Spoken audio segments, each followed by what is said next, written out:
O Invencível tá cada vez mais próximo de virar o novo Omni-Man, e a pergunta que fica é: ele vai perder o controle dessa vez? E será que o Mark vai começar a eliminar vilões sem pensar duas vezes? Porque olha, depois desses 3 primeiros episódios, isso aqui deixou só de ser teoria. Hoje eu vou analisar tudo que rolou nesses 3 primeiros episódios. O passado do Nolan, a chegada de dinossauros, o retorno de ameaças absurdas e um futuro cada vez mais sombrio. Então já se prepara porque tem spoiler nesse episódio. Antes de começar, eu peço que você se inscreva no canal, ativa o sininho, dá o like também porque vai ajudar pra caramba. E é isso, sem mais enrolação, meu nome é Will, bora pro vídeo. A série começa exatamente como deveria, no pós-caos. O mundo ainda tá carregando o peso da Guerra Invencível e da destruição absurda causada pela Conquista. Não tem clima de vitória, galera, já vou avisando. Só destruição, cidades marcadas e um planeta inteiro tentando se reconstruir. Os heróis estão nas ruas, prendendo vilões, limpando o que sobrou, né? Mas ninguém tá com cara de que venceu. Muito pelo contrário. E isso afeta diretamente o Mark. Ele tá diferente, tá mais quieto, mais reflexivo e claramente traumatizado pelo que aconteceu nos episódios anteriores, na última temporada. Só que ao mesmo tempo ele também parece mais maduro, como se cada surra, cada perda estivesse moldando ele para algo maior. Ou talvez algo mais perigoso. Porque tem um detalhe muito importante aqui, galera. O mundo não confia mais nele. E faz total sentido, né? Ele é filho do Omni-Man. Ele estava no meio de várias destruições e teve múltiplas versões dele devastando todo mundo, né? Para a população, ele virou o rosto do caos. E essa desconfiança não fica só nas pessoas comuns não, tá? Ela chega até nos heróis. Agora falando de um dos personagens mais aguardados, Dinossauros. Ele tem aquela pegada meio Thanos, sabe? Aquela visão nobre no papel, mas completamente absurda na execução. Na cabeça dele, o mundo seria melhor sem os humanos. Nosso planeta está sobrecarregado e morrendo. Estamos nos afogando em nossa própria sujeira. Continuamos nos reproduzindo como coelhos enquanto seguimos rumo à extinção. Mas você nos presenteou com algo muito especial. A chance de um futuro melhor. Menos bocas para alimentar. E o mais interessante é como ele funciona. O David Anders se transforma em dinossauros quando está entediado. Bem parecido ali com o Hulk, mas oposto, né? Enquanto o Hulk, que é o Bruce Banner, se transforma quando tá com raiva, ele se transforma no tédio. E quando ele se transforma no tédio, ele tenta consertar o mundo, sabe? É bem esquisitão, mas meio que faz sentido, né? E a luta contra o Invencível mostra bastante coisa, porque o Mark quase mata ele, galera, sem hesitar. Ele realmente considera matar o humano, que é o David Anders, para impedir que o monstro dinossauro voltasse. E isso acende um alerta gigantesco. Você tem que me ajudar. Qual é, cara? Eu disse que a culpa não é minha. Por favor, ele assume o controle. Ele assume o controle. Os Guardiões percebem, o Cecil percebe também, todo mundo começa a entender que o Mark está cruzando uma linha perigosa. Mark e Eve criam aquela empresa, né, Invencível Limitada, na temporada anterior, que na série é bem diferente dos quadrinhos. Nos quadrinhos eles pegam o dinheiro dessa empresa para comprar a casa deles, para seguir a vida, né? Enquanto na série eles utilizam todo o dinheiro arrecadado para doar, fazer doações de caridade. A Universa aparece, uma vilã nova com um objetivo até compreensível, salvar o próprio planeta, só que o jeito que ela quer fazer isso, destruir a Terra, já que o planeta dela é 8 vezes maior que a Terra, e ela precisa da energia da Terra para poder salvar o planeta dela. Se ela fizer isso, a Terra entra em colapso. Galera, já digo uma coisa pra vocês, ela é forte pra caramba, hein? Mas aí dá um retão nela e resolve a parada. Ei!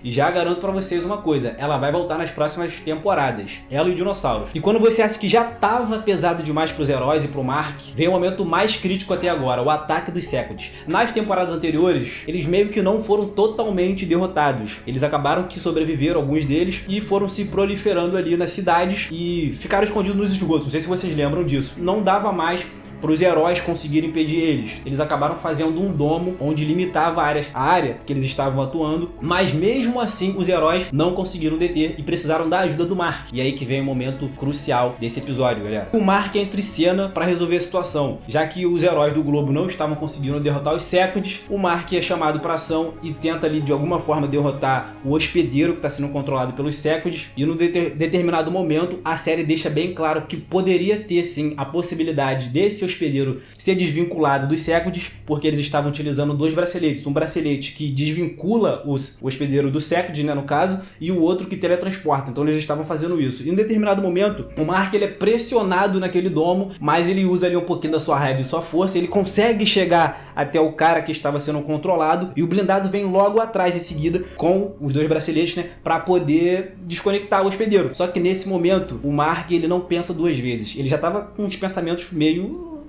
ele estava meio deturbado, todo mundo sabe disso. O episódio vem mostrando isso o tempo inteiro. Ele tomou a decisão mais crítica que o herói, acredito eu, que não passaria da linha. Nesse exato momento, ele desfere um golpe certeiro no oponente, onde foi fatal. Nesse momento, ele passa dos limites e todo mundo fica assustado.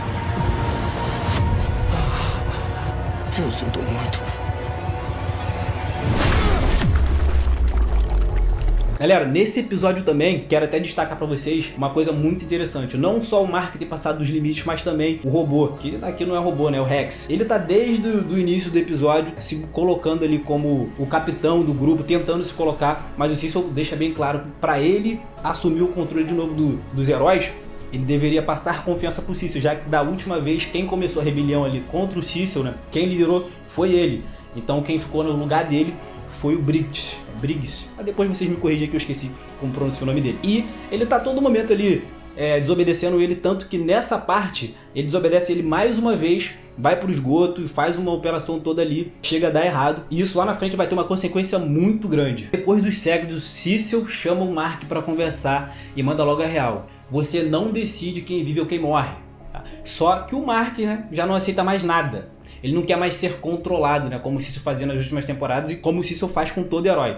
Ele não se vê mais como um garoto, só que ao mesmo tempo ele também não parece estar mais no controle. Vocês perceberam isso? Nesse exato momento, o Sinclair que estava no Pentágono aparece. Diferente dos quadrinhos, o Sinclair aqui no desenho, ele meio que se arrepende e pede desculpa pro Mark. E o Mark, como tá naquela fase meio rebelde, ele pede nem pro Sinclair se aproximar, senão ele elimina ele também. Galera, e aqui é um ponto muito importante. O Sinclair sai, o Mark fica boladão, não aceita mais ou menos a orientação do Cecil e vai embora. Mas agora aqui fica um questionamento. Será que o Mark está se tornando uma espécie de novo Omni-Man? Ou isso é só uma fase? Isso é só um trauma que ele está sentindo? Responde aqui embaixo. E chegamos em mais um momento muito maneiro que a série aqui arrebentou. Mandou muito bem de novo, galera. A juventude do Nolan. O que a gente vê? Um planeta brutal, uma sociedade construída na base da força, onde só os mais fortes sobrevivem. Literalmente, se você não mata, você morre. E o mais pesado é que a gente vê os próprios pais do Nolan lutando com ele, sem dó e sem aviso. Essa é a infância em Viltron. Cara, a gente entende muita coisa aqui. Primeiro que lá na primeira temporada, quando o Nolan enfiou a porrada no Invencível, né, o nosso Mark, a gente entende o porquê ele fez aquilo. Não é porque ele era bruto, é porque era a cultura do país dele. Sempre que você se torna adulto, os teus pais, isso é coisa de família, né? Os seus pais vêm pra te enfiar na porrada. Se você sobreviver, parabéns. Você é um adulto e tá apto a entrar para as forças especiais de Viltron. E aí vem um dos pontos mais importantes da história, o vírus do flagelo. Um ataque silencioso e devastador. Bilhões de Viltrumitas morreram, galera. A raça quase foi extinta. 99% da população foi eliminada e só restaram 50 sobreviventes. E os que sobreviveram ficaram mais fracos, com limitações e infectados pelo vírus. Ou seja, o império mais forte do universo estava quebrado naquele momento. E ninguém sabia disso. A fraqueza sempre foi escondida. Mas agora a coalizão dos planetas sabe disso. O Nolan contou tudo. Contou também as fraquezas deles. Contou onde estavam escondidas, quem eram os caras que poderiam feri-los de alguma forma. E com todas essas informações, eles começam a buscar tudo que pode derrubar Viltron. Criaturas como os Ragnas, armas biológicas, tecnologias esquecidas. Tudo isso mostra que eles não eram...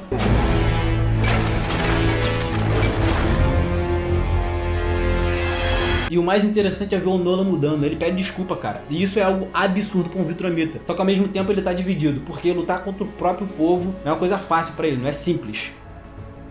Sinto muito. Eu era uma pessoa diferente.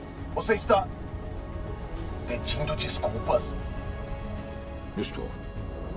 Pois é, super bizarro, né? E o que era esperado aconteceu. Caramba, como o Cecil, uma das pessoas mais inteligentes, não pensou nisso. Poxa, ele manteve vivo um dos Viltrumitas mais perigosos. O Conquista arrebentou o Mark e mesmo assim o Cecil pegou ele e deixou ele tranquilinho lá até ele se recuperar. E o esperado aconteceu. O Viltrumita mais poderoso, né, naquele momento, na Terra, se recuperou e meteu o pé. Ele volta pra Viltron. Chegando em Viltron, quem ele encontra? Cara, se você acha que Conquista era forte, se você acha que o Nolan era poderoso, poderoso, aqui a régua muda. Aqui o nível de poder já é outro, não se equipara quando esse cara aparece. O regente do Império Viltrum aparece com a sua voz suave, falando pro Conquista o seguinte: Eu imploro, grande regente Craig. Não. Não, eu não vou recompensar seu fracasso.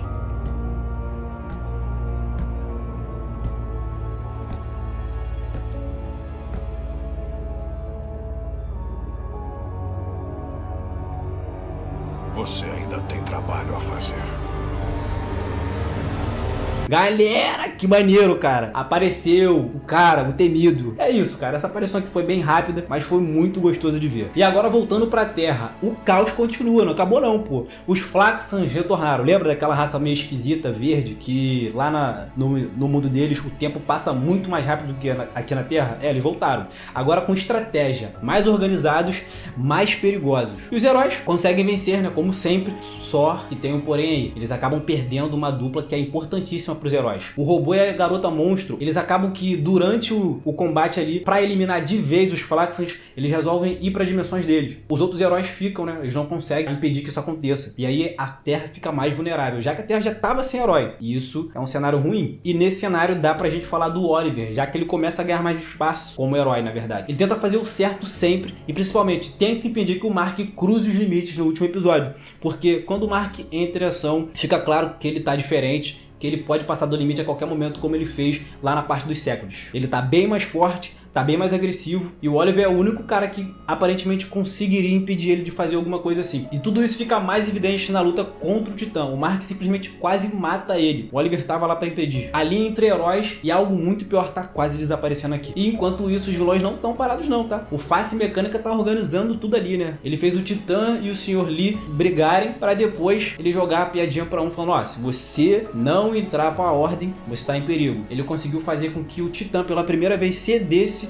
e foi concretizado. Ele virou um membro da ordem, assim como o Sr. Lee. Isso mostra que a ordem tá preparando algo muito mais sinistro aí pra frente. Então se prepara, porque tem coisa bizarra pra acontecer ainda. Galera, no final aconteceu algo que praticamente todo mundo tava percebendo, né? A Eve tava mudando, o corpo dela tava mudando. No final desses 3 episódios foi inevitável, confirmou. A Eve estava grávida. Será que eles vão adaptar as HQs ou será que eles vão criar uma história nova? Eu acredito que se for adaptar as HQs, os fãs não vão gostar. E quem tá assistindo só aqui a animação talvez até goste, porém eles vão fazer uma adaptação aí, tenho certeza disso, porque se for seguir as HQs eu acho que não vai ser muito legal. Mas enfim, chegamos no final de mais um episódio. Agora me diz, você acha que o Invencível vai conseguir se manter como herói? Ou se ele já tá caminhando para algo igual ao pai dele, ou algo até ainda pior? Comenta aqui embaixo e já faz o básico, se inscreve no canal, ativa o sininho, deixa o like para ajudar e deixa o hashtag aqui Invencível, o hashtag Omni-Man.